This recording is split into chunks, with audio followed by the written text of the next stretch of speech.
한국형 차세대 전투기 KF-X 코리안 파이터 익스페러멘털 외 업계에 따르면 GE 에비에이션은 최근 한국항공우주산업 카이가 개발 중인 KF-X 항공기용 F414 GE400K 엔진을 인도했다.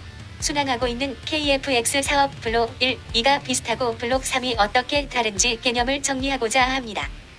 구독과 좋아요는 영상 제작에 큰 힘이 됩니다. 제가 목소리가 별로여서 기계음으로 내보냄을 이해해주시면 정말 감사하겠습니다. KF-X의 블록 1, 2를 보면 FA-18와 거의 유사합니다. 그리고 블록 3은 이제 5세대 전투기인데 저는 블록 3의 모델의 최적이 F-15급을 기준으로 해야 하지 않나 생각합니다. 우선 개발이 순조롭게 된다는 가정하에서 두더라도 한국형 5세대 전투기는 2040년에 나올 거라고 봅니다. 빨라야 2035년일 것이고요. 이는 미국의 F-22, F-35의 개발을 감안하여 적용해봐도 그러합니다. 문제는 이럴 경우 한국 공군이 F-15K를 현행 60대를 유지하던지 아니면 백스 모델을 결국 충원하여 완편하는 다행스러운 일을 보던 간에 업그레이드 사업을 참여해도 결국 퇴역 시기인 2040에서 2045년은 변하기 힘들다는 것입니다. 그렇다면 수요 문제를 감안할 때 결국 한국 공군이 설령 하이급 전투기를 200대를 해서 240대를 확보한다고 해도 2045년 내로는 백스 모델의 규모 50%가 넘는 전력 수요가 대체되어야 하는 도태 상황을 맞이한다는 것입니다.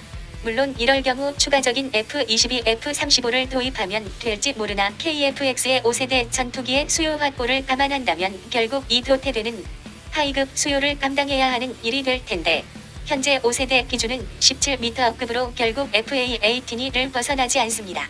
결론적으로 말해서 2040년쯤이면 6세대 도입하면 된다라고 하실지 모르겠습니다만 F-35A 하나만 보더라도 40년 가까이 걸리는 한국의 전쟁이 나더라도 최소 30년은 잡아야 하는 개발 기간을 감안하고 미국의 기술 통제와 수출 통제를 감안할 때 한국 공군이 설령 2040년쯤에 미공군이 6세대를 운용한다고 해도 한국 공군의 도입은 빨라야 2055년 이후로 보기에 의미는 없다고 봅니다.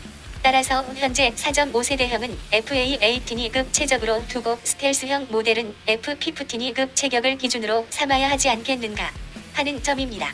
즉 확정성과 장기적 운용 및 하이급의 부분 국산화라도 달성하려면 말입니다.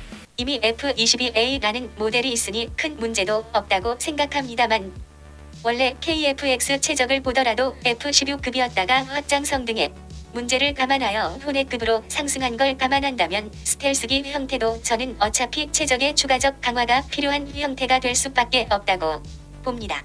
여러가지 다목적화 기준을 감안하더라도요. 그렇다면 F-15급을 기반으로 하여 개발하는 것이 장기적인 개발에서 결국 현존 전력의 도태 시기와 맞물려서 적용해본다고 해도 대체 가능한 형태가 되지 않겠는가 하는 점입니다.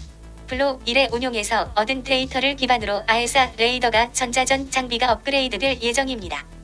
블록 3은 구체적인 업그레이드 목표치나 계획은 수립되지 않은 것으로 알고 있지만 기본 설계에서 보이는 점들로 유추를 해보면 웨폰 베이 내장 적용이 될 것으로 예측이 됩니다.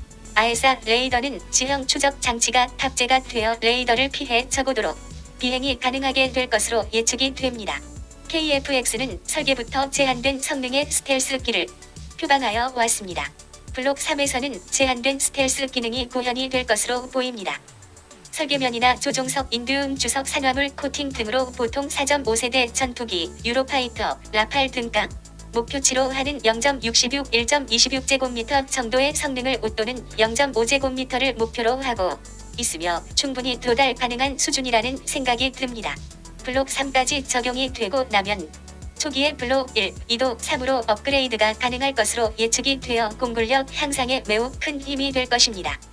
먼저 우리가 착각하지 말아야 하는 부분이 있는데 KF-X는 하이엔드 제공무세기가 아닙니다. 즉 유로파이터를 포함해서 F-35 등의 개발 지연 사례를 두고 이런저런 말들이 많았는데 사실 이들 전투기는 그들 딴에는 최고 사양의 기체였기 때문에 개발 지연 등이 벌어지기 쉬운 구조였던 거고 KF-X는 컨셉이 좀 많이 틀립니다. 즉 안전방을 골라 간 건데 이렇게 간 이유는 개발 컨셉 때문이었고요.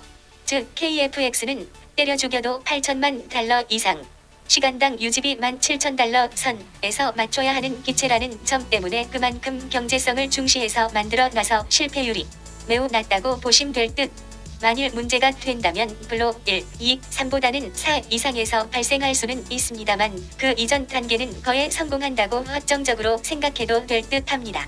감사합니다.